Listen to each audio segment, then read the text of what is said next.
Hello बच्चों, कैसे आप लोग आपके समझ में होंगे। आज मैं लेके आया हूँ क्लास 9 का हिंदी का कृतिका का चैप्टर 2, जिसका नाम मेरे संग की औरतें कभी भी है।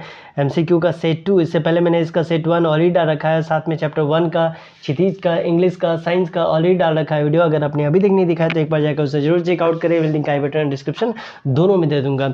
आप किसी भी बोर्ड से उससे मतलब नहीं है। अगर आपका हिंदी का बुक का नाम कृतिका है और उसमें भी आपका चैप्टर का नाम अगर मेरे संग की औरतें हैं तो ये वीडियो आपके लिए बहुत इंपॉर्टेंट है, क्योंकि आपका S1 का एग्जाम, इवन आपका फाइनल एग्जाम में ये क्वेश्चंस जरूर से जरूर आएंगे।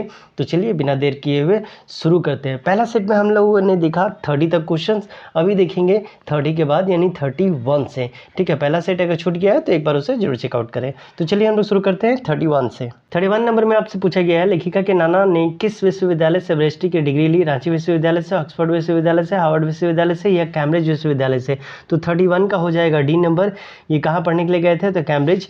लेखिका नंबर 2 में 32 में दिया है, लेखिका के पिता उन्हें कौन सा उपन्यास पढ़ने के लिए दिया? ब्रदर्स कामराम जो, या प्रतिज्ञा, या झूठा सच, या नदी की द्वीप? तो 32 का हो जाएगा आपका ए नंबर। इसके बाद 33 में आपसे पूछा गया है, इजहार शब्द का क्या अर्थ होता है? निंदा करना, तारीफ करना, जाहिर करना, या इसमें से कोई नहीं? तो 33 का हो जाएगा आपका सी नंबर, जाहिर करना। 34 में है, लेखिका एवं उसके भाई बहनों के लिए माता पिता दोनों की भूमिका कौन निभाते थे? माता पिता, दादी, या माता पिता दोनों? तो 34 का हो जाएगा बी नंबर, इनके पिता निभा लेते थे।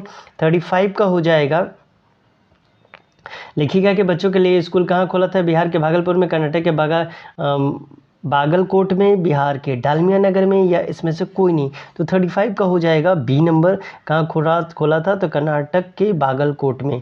इसके बाद आपसे 36 में पूछा गया है, अकब काया का क्या अर्थ है? ललचाया, घबराया, भागा, या इसमें से कोई नहीं? तो 36 का हो जाएगा बी नंबर, ये हो जाएगा घबराया। 37 में है, लेखिका की बड़ी बहन का क्या नाम था? रेणु, अचला, मंजुल, या चित्रा? तो 37 का हो जाएगा सी नंबर, इनकी बड़ी बहन का नाम क्या था? तो मंजुल था। 38 में आपसे पूछा गया है, कठ गुलाब, जादू का कालीन, किलो की छोड़ी किसकी रचनाएं हैं? मधुला गर्ग की, पंजुला भगत की, राजीव की, या अचला की? तो 38 का हो जाएगा ये नंबर। ये सारा ही किनकी है? तो मधुला गर्ग की।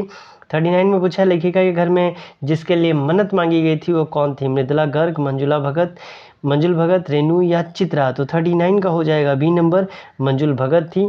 इसके बाद आपसे 40 में पूछा गया है, रेणु ने पत्र लिखकर किसका चित्र मंगवाया था? जगदीश चंद्र माथुर का, पनेश्वर नाथ रेणु का, जनरल थिमैया का, या विद्यासागर नटियाल का? तो 40 का हो जाएगा सी नंबर, जनरल थिमैया का। 41 में पूछा गया, लेखिका की तीसरी नंबर की बहन कौन थी? चित्रा, अचला, रेणु, या मंजुल? तो 41 का हो जाएगा ए नंबर, चित्रा। 42 में है, भागलकोट किस राज्य में स्थित है? बिहार में, कर्नाटक में, झारखंड में, या केरल में? तो 42 का हो जाएगा बी नंबर, ये कर्नाटक में स्थित है।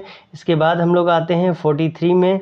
43 में आपसे पूछा गया है, लेखिका का छोटा भाई राजीव किस भाषा में लिखते थे?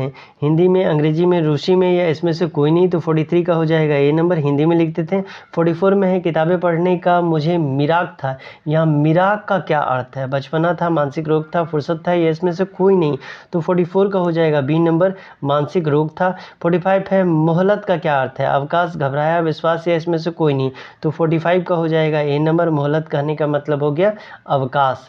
इसके बाद आते हैं 46 में, जिसमें आपसे पूछा गया है, ब्रदर्स कारामजोब नामक उपन्यास के लेखक कौन थे? जयशंकर प्रसाद, प्रेमचंद, दस्तोवस्की, या इसमें से कोई नहीं? तो 46 का हो जाएगा सी नंबर। 47 में पूछा गया है, खरामा का क्या अर्थ है? पीछे पीछे, धीरे धीरे, आगे आगे, जल्दी जल्दी? तो 47 का हो जाएगा आपके पास बी नंबर, इसका मतलब है धीरे धीरे।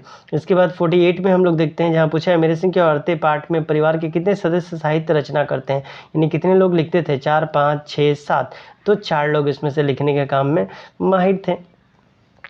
इसके बाद 49 में आपसे पूछा गया है, लेखिका की ने कर्नाटक के बागलकोट में कौन सा स्कूल खोला था? हिंदी अंग्रेजी सीखने वाला, हिंदी संस्कृत सिखाने वाला, हिंदी अंग्रेजी कन्नड़ सिखाने वाला, या अंग्रेजी संस्कृत सिखाने वाला? तो 49 का हो जाएगा आपके पास सी नंबर, हिंदी, अंग्रेजी और कन्नड़ तीनों इनको सिखाना था। 50 में आपसे पूछा गया है, लेखिका की परदादी ने मंदिर में जाकर क्या मन्नत मांगी थी? उनके पुत्र का पहला बच्चा लड़की हो, उनके पुत्र का पहला बच्चा लड़का हो, उनके पुत्र की नौकरी हो, या इसमें से कोई नहीं? तो 50 का हो जाएगा ए नंबर, उनके पुत्र का पहला बच्चा जो है वो लड़की हो। इसके बाद 51 में हमसे पूछा गया है, 51 में है, माँ ने चोर के हृदय कैसे परिवर्तन कराया? उसे सजा दिलाकर, उसे लोगों से पिटवा के, एक ही लोटे में पानी पीकर, तथा रिश्ता बनाकर, या इसमें से कोई नहीं? तो 51 का हो जाएगा सी नंबर। 52 में है, माकुल शब्द का क्या अर्थ है? अच्छा, बड़ा, बुरा या इसमें से कोई नहीं, तो 52 का हो जाएगा ए नंबर, इसका मतलब होता है अच्छा। 53 में आपसे पूछा गया है लेखिका ने अपनी नानी के माध्यम से घरेलू स्त्रियों को किस रूप में दिखाया, झगड़ालू, घरेलू, त्यागमयी या स्वतंत्रता प्रिय, तो 53 का हो जाएगा डी नंबर, ये भी स्वतंत्रता प्रिय थी। 54 में आपसे पूछा लेखिका की नानी और नाना के मध्य बड़ा अंतर किस कारण था, मतलब इनका जो गैप था किस वजह से था।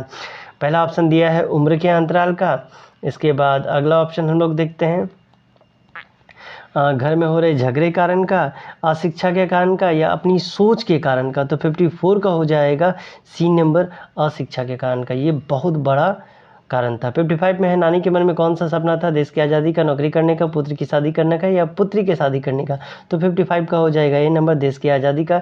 इसके बाद आते हैं हम लोग 56 में, जहां आपसे पूछा गया है लेखिका के परिवार का सबको किसकी बात की छूट है, अलग कमरा रखने की, अपनी मनमानी करने की, निजित्व बनाए रखने की, या इसमें से कोई नहीं, तो 56 का हो जाएगा सी नंबर, निजित्व बनाए की रखने की। 57 में है लेखिका की माँ किन के आदर्शों का पालन करती थी, महात्मा गांधी, लोकमान्य गंगाधर तिलक, सुभाष चंद्र बोस, या जवाहरलाल नेहरू, तो 57 का हो जाएगा ये नंबर, महात्मा गांधी का।